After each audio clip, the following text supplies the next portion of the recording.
On sent que c'était pensé pour nous emmener dans ce voyage-là où les non-dits en famille finissent par devenir des énigmes impossibles à résoudre.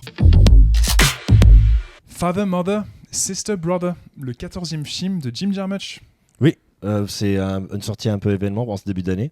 Un film très attendu, d'abord parce que c'est Jim Jarmusch, réalisateur ô combien apprécié du cinéma indépendant, et parce qu'il a remporté aussi le Lion d'Or à Venise. Absolument. Jim Jarmusch, ou Jarmusch, je ne sais pas exactement, pilier du cinéma indé américain depuis maintenant une bonne trentaine d'années, qui nous a sorti des perles comme Ghost Dog, comme Night on Earth, comme Coffee and Cigarettes, comme Patterson, et bien d'autres. Donc, comme tu l'as dit, petit événement en ce début d'année cinéma, notre première vidéo pour cette année. Donc, bonne année à tous. J'espère que vous avez passé de bonnes fêtes et que vous êtes d'attaque pour ce que l'on espère être une bonne année cinéma. Alors oui, effectivement, le contexte autour de cette sortie, donc 14e film, comme tu l'as dit, quand même attendu. Gros casting, Adam Driver, Tom Waits, l'acolyte de toujours, Cate Blanchett, Vicky Krieps, Charlotte Rampling. En veux-tu, en voilà. Lion d'Or à Venise, donc quand même petite sortie assez attendue. Oui.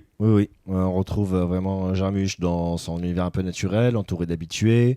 Un film qui se veut plutôt intimiste, avec quasiment des potes aujourd'hui à ce niveau-là. Collaborateur régulier. Collaborateur très régulier. Donc on était très impatients de pouvoir le couvrir. Très impatient d'en parler. Comme d'habitude, donc on va vous proposer une critique d'abord sans spoiler, qui va être a priori assez rapide pour vous donner un peu un avis général sur le film. Et ensuite, on vous donnera plus de détails parce qu'il y a pas mal de choses à mentionner pour ce film à sketch, donc en 3 segments. On va un peu revenir sur chaque segment plus en détail. Et comme d'habitude, si vous avez cliqué sur cette vidéo, merci. On espère qu'elle vous plaira. Si c'est le cas, n'hésitez pas à nous mettre un petit pouce en l'air. On aime bien ça. Et surtout aussi commenter. Et si vous aimez ce qu'on fait ici un peu avec Cinéphage, n'hésitez pas à vous abonner. Ça nous aiderait beaucoup. Ceci étant dit, donc effectivement, film à sketch. Jarmusch est un peu un adepte du film à sketch, Night on Earth en 91, Coffee and Cigarettes en 2003. Il aime bien avoir ces plusieurs histoires un peu qui s'entremêlent autour d'un même thème. Donc ici, le thème, c'est vraiment la famille, comment communiquer en famille, la famille adulte. Voilà, les familles adultes.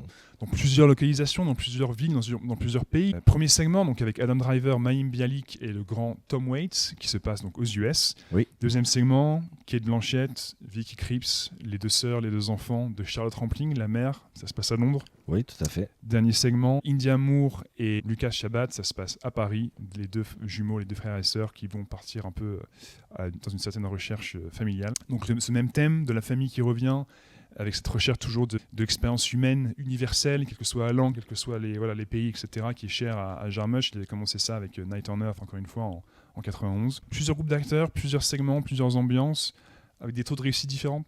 Oui, c'est plutôt inégal dans le rendement, dans le ressenti, etc. Mais 3 histoires quand même assez intéressantes dans l'approche de comment est-ce que Jarmusch voulait aborder cette idée, ce concept de l'impossibilité de la communication entre membres d'une même famille, au sens nucléaire du terme en plus, là, c'est des parents et leurs enfants. L'impossibilité à communiquer, et au fin de compte, est-ce qu'on connaît vraiment les personnes avec qui on a passé le plus clair de notre vie, quoi. Si vous voulez du malaise en famille, peut-être que si vous avez été vous-même malaise en famille une fois dans votre vie, peut-être à Noël, peut-être au Nouvel An, vous allez être en terrain connu ici, parce que du malaise, il y en a, du style des silences, il y en a, des non-dits, il y en a, avec ce montage qui laisse bien passer le temps.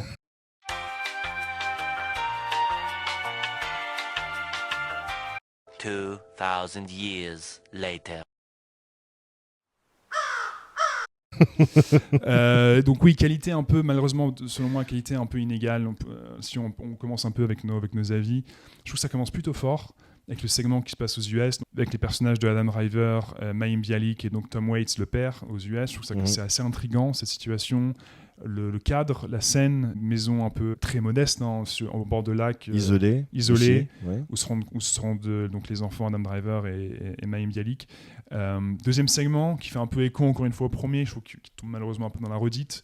Ça se passe à Londres avec 2 sœurs, 2 filles, Vicky Krieps et Cate Blanchett, qui rendent visite à leur mère, donc Charlotte Rampling. Encore une fois, gros écho, ça va continuer au cours du film, et des éléments de symétrie de narration visuelle, des plans qui reviennent, des éléments de langage qui reviennent, des sujets qui reviennent. Donc vraiment, Jarmusch nous fait un peu des échos entre chaque segment. Et donc le dernier segment qui se passe à Paris avec les jumeaux qui prennent un café ensemble, qui se retrouvent et qui vont un peu partir à la recherche de leur passé quelque part. Oui. Toi, c'est quoi ton avis? Je pense qu'on a déjà un peu donné les miens déjà. Mais... Ouais, en fait, je suis d'accord avec toi, c'est plutôt inégal. Si on prend les segments un par un, par exemple. Pour moi, Father, avec Tom Waits, j'ai trouvé ça plutôt cringe. Ça m'a mis très mal à l'aise.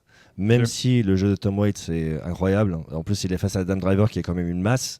Et il arrive à la relation entre les deux, on en parlera plus dans la partie avec spoiler. Mais il joue vraiment avec Adam Driver. Le second segment, Mother, avec Charlotte Rampling, Kate Blanchett et Vicky Krieps. J'ai pas trouvé que c'était forcément dans la redite parce que l'angle est un peu différent. C'est pas vraiment miroir. Pour moi, c'est vraiment l'opposé.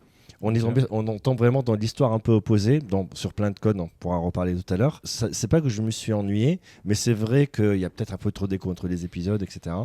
Mais le troisième segment, Sister Brother, c'est celui qui a un plus touché émotionnellement. Okay. Dans l'histoire, dans le thème, il y a des éléments où nous-mêmes on peut se poser la question. C'est le plus dramatique. C'est le plus dramatique des trois. Moi, ça m'a touché un peu plus que les deux premiers. Ok.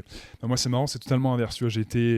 Pour moi, c'est aller décroissant la qualité. Plutôt bien aimé le premier, moins le deuxième, qui je trouve vraiment est redite. Il se passe rien de nouveau. Je trouve que les tonalités auraient dû être différentes, surtout entre le premier et le deuxième segment. Et le troisième, j'ai trouvé ça. Je trouve que c'est une purge. J'ai pas du tout été touché. J'ai trouvé que les dialogues étaient horribles, dans une surdose de, comme ils disent en anglais, expo dump, donc beaucoup trop d'exposition destinée aux spectateurs pour donner les éléments de l'intrigue. Pas du tout naturel. On aurait dit des scènes écrites par de l'IA. C'est vraiment, je trouvais ça vraiment mauvais. Donc Jarmusch qui a écrit le film, pour moi, dernier segment totalement raté. Il y a un gros décrochage de qualité. Pour moi, c'est aller vraiment un ou deux échelons en moins au mesure que le film avançait. Donc, donc clairement, ça n'a pas laissé un bon goût dans la bouche. Je reconnais les qualités au film, jeu d'acteur dans l'ensemble, même si honnêtement, vu les talents en présence, surtout dans le deuxième, avec Rampling, Blanchett, Vicky Krieps, avec autant de bonnes actrices, selon moi, rater une scène, rater un moment de cinéma, je trouve ça assez fort. Et dans l'ensemble, surtout avec Adam Driver, Tom Waits, excellente performance. Visuellement, il y a des beaux leitmotifs visuels qui reviennent. Il y a un plan sur les skaters notamment qui revient dans chaque segment, donc il y a une sorte de côté un peu gimmick, leitmotiv qui revient, qui est assez intéressant. En plus, il y a une petite musique, il y a un petit ralentissement là, c'est assez juste. Il y a des beaux plans de symétrie à la fois dans tous les segments un peu, mais je retiens ceux autour de la table dans le deuxième. Vue de haut avec les trois qui sont comme ça autour de leur afternoon tea comme on dit. Dans le dernier, quand les jumeaux entrent dans un appartement parisien et qu'on les voit chacun dans une pièce différente, il y a des beaux jeux de lumière et une belle symétrie. Donc visuellement c'est un beau film, mais vraiment pour moi j'ai vraiment décroché au fur et à mesure, donc assez déçu dans l'ensemble. D'accord. Après c'est vrai que pour la partie dialogue sur le troisième, moi j'étais plus touché par le thème que par les dialogues. En fait, je suis d'accord avec toi sur les dialogues, c'est un peu trop forcé, un peu trop évident. On n'a pas forcément de savoir tout ça, de le savoir de cette manière-là, à ce moment-là de l'histoire. Mais après, je me suis plus accroché sur la partie émotionnelle, sur cette recherche, sur cette quête en fait que peuvent avoir les enfants et ce que ça représente vu ce qui leur est arrivé. Je n'ai pas adoré, je trouvais que c'était intéressant. Les angles, les thèmes, etc. C'est très beau aussi, c'est Jarmusch. Il sait réaliser, c'est une caméra. Une ambiance, c'est sûr. Il installe bien l'ambiance, ses acteurs jouent très bien, etc. J'ai pas été subjugué par le film, mais j'ai pas non plus regardé ma montre comme toi, tu vois. Ok. Ta note du coup au final ? 6,5. Ok. Moi, ce serait 5 sur 10, malheureusement. Si je devais un peu décomposer, comme c'est un film à sketch, décomposer un peu les notes, ce serait 7 sur 10 pour le premier, plutôt 5 pour le deuxième. Vraiment, on perd déjà en qualité selon moi, et le dernier, c'est une vraie purge. Moi, c'est 3 sur 10. Le dernier, dès le début, une purge narrative, quasiment une purge de jeu. Aussi, je trouve que tous les personnages sont un peu des esquisses. C'est pas des vrais personnages. Autant il y a des vrais personnages dans le premier segment, je trouve plus travaillés. Je crois qu'en termes de longueur, ils sont à peu près équivalents. Ouais, c'est quasiment un peu 35-40 minutes chacun. Mais vraiment, j'ai pas du tout cru au personnage, surtout dans le dernier segment. Donc, dans l'ensemble, 5 sur 10, voilà, malheureusement. Voilà, dites-nous, vous aussi, ce que vous avez pensé de Father, Mother, Sister, Brother. Est-ce que vous avez trouvé ça pas mal, excellent ou plutôt mauvais? N'hésitez pas à nous le dire dans les commentaires.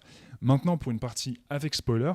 Donc, encore une fois, si vous n'avez pas vu le film, il faut arrêter la vidéo maintenant. Toi, qu'est-ce que tu retiens un peu dans les détails de l'histoire? Le réalisateur joue beaucoup en fait avec le public, parce que quand on voit la construction narrative des 3 segments, le premier par exemple, c'est le chaos. C'est en gros, les enfants vont rendre visite à leur père parce qu'ils sont obligés de rendre visite à leur père. Le père n'est pas très propre non plus, etc. Donc on découvre à travers les silences, à travers les non-dits, la frustration que peuvent éprouver l'un et l'autre, on arrive à comprendre certaines choses, etc. Le deuxième, c'est l'opposé. C'est une visite qui est organisée tous les ans, le même jour, un tea time avec maman, etc.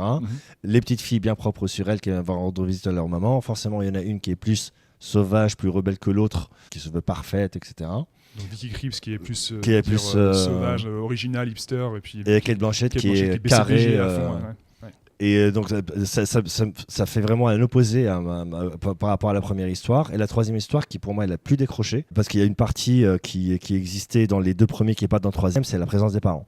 Là, dans la troisième partie, les parents brillent par leur absence, donc on a juste des enfants livrés à eux-mêmes et qui essayent de faire connaissance avec les personnes qui étaient leurs parents.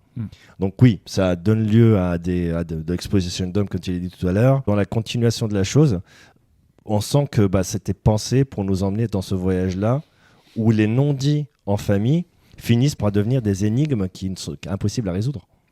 C'est beau ça, j'aime bien. T'as raison. Moi j'ai bien aimé ce que cherche à nous dire le réalisateur. Le côté expérience universelle de la famille, de la filiation, de la fratrie, etc. Je trouvais ça super intéressant, mais c'est sur la forme que ça me dérange en fait. Comme je l'ai dit juste avant, je trouve vraiment ça, on perd en qualité au fur et à mesure des histoires. Je trouve qu'il y a un problème de différence de ton, de tonalité entre le premier segment et le deuxième. Oui. Le premier, moi personnellement, m'a plus happé, m'a plus intrigué. Enfin, happé, c'est un peu fort, mais m'a plus intrigué. Ouais, parce qu'il se passe un truc. Il se passe un truc. On a envie de savoir ce qui se passe. À la fin, on réalise que le père, finalement, en fait, n'est pas du tout pauvre, parce qu'on nous dit pendant ce segment que Adam Driver, son personnage, lui a donné de l'argent au fur et à mesure. Oui. Qui s'occupe de lui, qui amène à manger, etc. Il s'occupe de lui, il lui apporte des vivres et tout. Et puis, vu la gueule qu'a sa baraque, on a l'impression qu'il est pauvre, qu'il est vraiment en galère, quoi, qu'il a à peine de quoi. Ah tiens, ce soir, il va pouvoir manger parce que Driver lui a apporté des pâtes, tu vois. Exactement. Mais en fait, non. Quand les enfants s'en vont, quand ils ont plus du malaise familial, malgré les réclamations du père qui dit mais non, restez, etc. Ce qui, on comprendra après, est totalement un acte hypocrite. Hypocrite, ouais. Complètement. On se rend compte qu'en fait, quand les enfants s'en vont, il a un putain de canapé, il a une putain de voiture, et que c'est ça bien pour les dîner avec sa copine juste après, avec la thune que son fils lui a prêtée. Donc en fait, le père est faux avec ses enfants, les enfants ne connaissent pas le père, donc le thème un peu récurrent. De ça, j'ai trouvé ça intéressant, ça m'a vraiment intrigué, même si frustré que le segment se termine à ce moment-là, moi je veux rester avec ces personnages, tu vois. Mais bon, c'est un film à sketch. Le problème que j'ai, c'est que dans le deuxième, pour moi, on retourne vraiment là-dedans.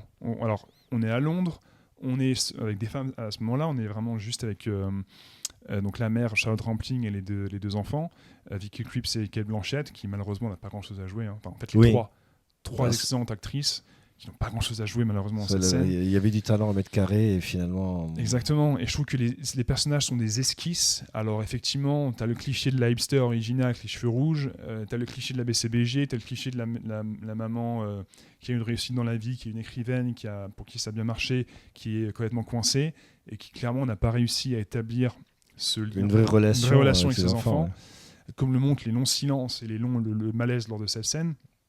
Surtout les parents avec leurs enfants, ils se voient une fois par an, il faut que ce soit dans le calendrier, il faut que ce soit organisé, etc. C'est très rigide, c'est extrêmement rigide. Ça laisse pas vraiment la place à l'amour, et au moment où on le voit dès le début, quand le Vicky Krieps arrive et qu'elles se disent bon, ta sœur n'est pas encore arrivée, on va s'asseoir ici dans le canapé pour we're gonna chat, on va parler. Et elles s'assoient, et en fait, au bout de 30 secondes, tu te rends compte qu'elles n'ont pas grand-chose à dire. Exactement. Et malheureusement, et moi, ce qui m'a gêné, c'est que, ok, on comprend un nouveau malaise, manque de communication, problèmes familiaux, etc. Non dit. Mais pour moi, il aurait fallu qu'il y ait un truc pète à ce moment-là. J'aurais aimé qu'il y ait plus de couleurs, qu'il y ait une tonalité différente, que peut-être, à un moment, il parle de promotion. Le personnage de Kate Blanchett a été promu. Il y avait une grenade à découpiller, là. Ouais. Voilà, il y avait une grenade à découpiller, il y avait une scène à faire. Tu sens Vicky Krieps, elle est frustrée, son personnage, elle est frustrée parce que sa sœur BCBG se chope les louanges de la mère, qui, bien sûr, on le comprend, a eu du succès dans la vie en écrivant ses livres. Alors du coup, Vicky Krieps, elle sort un truc qu'on sent peut-être un peu faux. J'ai gagné de nouveaux clients, etc. On sent un peu le côté compétition, mais ça va pas au-delà. Moi, j'aurais bien aimé que ça pète, j'aurais bien aimé qu'il y ait des trucs qui se disent, qu'il y ait des émotions qui sortent, seraient un peu tranchées et seraient apporter une nouvelle facette de ces tensions familiales, de ces non-dits, de cette absence de communication par rapport au segment précédent.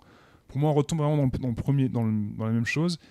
La meilleure scène pour moi de ce segment, c'est la scène quand le personnage de Vicky Krieps arrive avec, on comprend, sa copine, et on comprend que Vicky Krieps veut pas que sa mère la voit arriver avec sa copine, donc la lesbienne a priori, dit je vais me mettre à l'arrière comme ça, quand ma mère va voir arriver la voiture, je vais lui dire que c'était un Uber, tu vois. Oui, voilà. Oui. Bref, on comprend, elles se parlent pas, il n'y a pas de communication. C'est suggéré de façon très claire, mais on n'a pas besoin d'avoir un dialogue dessus pour dire j'ai pas envie que... Moi j'ai vraiment trouvé ça redondant, et vraiment j'ai commencé à regarder ma montre à ce moment-là, et le troisième, comme j'ai dit, pour moi c'est une vraie purge. C'est une vraie purge d'écriture, de dialogue. Deux moments qui retiennent surtout mon attention. Déjà, les costumes, le côté, les deux, t'as l'impression que c'est des mannequins, les deux, tu vois. Enfin, oui, ils sont ultra sapés. Ouais, ils sont super sapés, ils sont beaux, les deux, tu vois. Enfin, genre, ils sont... Je sais pas dans quel quartier on est, tu vois, mais ça pourrait être le cliché du marais parisien, tu vois. Enfin, ouais. C'est un peu là où vous nous emmenez, Jarmusch. Et donc, le moment dans le café, quand encore une fois, t'as le leitmotiv de ce qu'on peut trinquer avec de l'eau, du café, trinquer avec de l'eau. Il y a 3 ou 4 comme ça motifs qui reviennent dans chaque segment, en plus des skateurs. Tu as le motif de la couleur qui commence dans le premier segment. Ils se rendent tous compte qu'ils ont du rouge sur eux. Ah tiens, est-ce que c'est un truc familial? On a la couleur familiale. Ça revient dans le deuxième. Il y a le truc de l'eau. Et il y a le truc qui commence dans le premier segment. Est-ce qu'on peut trinquer avec du café? Est-ce qu'on peut trinquer avec de l'eau? Qui revient dans chaque segment encore une fois. Et donc dans ce dernier segment, dans le café, ils trinquent. Et là, il commence une conversation un peu sérieuse où la sœur parle de l'accident qu'a eu sa mère et du fait qu'ils aient rien retrouvé dans les décombres et qu'il y a cette énigme un peu de qu'est-ce qui s'est passé et où est ma mère, etc. Et la façon dont c'est dit, c'est beaucoup trop orienté vers le spectateur. Les dialogues sont pas naturels et il y a même une réplique du frère qui dit mais on a déjà parlé de tout ça, pourquoi est-ce que tu remets ça sur le tapis? Parce que je suis le scénariste de Jim Jarmusch et que je veux que cette info passe au spectateur. Bref.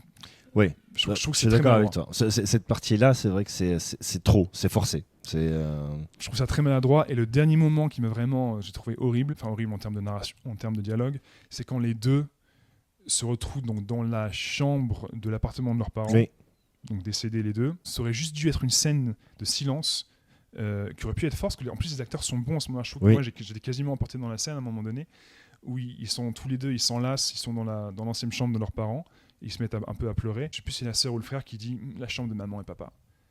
Jamais personne dans la vie dirait ça, tu vois. Jamais personne à ce moment-là. Parce que tout le monde sait où il est là, donc ils savent très bien où ils sont. Les deux savent où ils sont, c'est pas la peine de le dire. Au contraire, dans la vie, je pense qu'on aurait plutôt une sorte de pudeur. Exactement. De ne rien dire, à juste s'enlacer, tu vois. Limite à sortir de la pièce tout doucement, etc. Et les laisser dans ce moment d'intimité. Au lieu de reforcer derrière en disant c'est la chambre de maman papa. Ouais, sans blague. Exactement. Donc moi, ça m'a complètement sorti, ça m'a tué l'émotion, ça m'a sorti du truc, et j'ai trouvé que ce dernier segment était vraiment une purge, quoi. Après, la note est 6,5. Le demi-point, je l'ai mis parce que j'ai remarqué que sur les 3 segments, les enfants vont toujours par 2. Les parents, il y a un seul parent dans le premier que les enfants tolèrent. Il y a un seul parent dans le deuxième que les enfants adorent et idolâtrent et veulent gagner son amour, en fait, veulent s'en rapprocher. Et un troisième où les parents sont absents, il leur manque. Ouais. Et donc l'absence des parents et tous les sentiments des 2 premiers volets qui reviennent d'un coup. Entre les moments où on n'est pas bien avec ses parents, machin, etc. Et les moments où on cherche leur approbation et les moments où ils sont plus là. Donc c'est ce drame familial que tout le monde vit dans sa vie en 3 actes. J'ai trouvé que c'était assez bien trouvé. Il aurait dû mieux expliquer cette partie-là sur la filiation, sur le sens de ce que c'est qu'être enfant, d'être fils ou fille de quelqu'un, plutôt que de faire des trucs tarte à la crème avec de la surexposition, des choses comme ça, comme tu en as parlé. Tu vois. Il y avait moyen de faire un film beaucoup plus fort émotionnellement. Il a raté l'occasion de le faire, quoi. Malheureusement, oui. Donc voilà un peu pour notre avis en détail sur le dernier film de Jim Jarmusch. N'hésitez pas à nous dire ce que vous en avez pensé. Encore une fois, si vous avez aimé cette vidéo, n'hésitez pas à nous mettre un petit pouce en l'air et n'hésitez pas aussi à commenter pour nous faire partager votre avis sur le dernier film de Jim Jarmusch. Et puis, si jamais vous aimez bien ce qu'on fait avec Cinéphage, encore une fois, n'hésitez pas à vous abonner et à mettre la petite cloche. En général, on sort 1 voire 2 vidéos par semaine. Oui. Et nous, il nous reste à nous dire à bientôt pour une prochaine vidéo. Oui, avec grand plaisir. Super. À bientôt. Ciao. Ciao.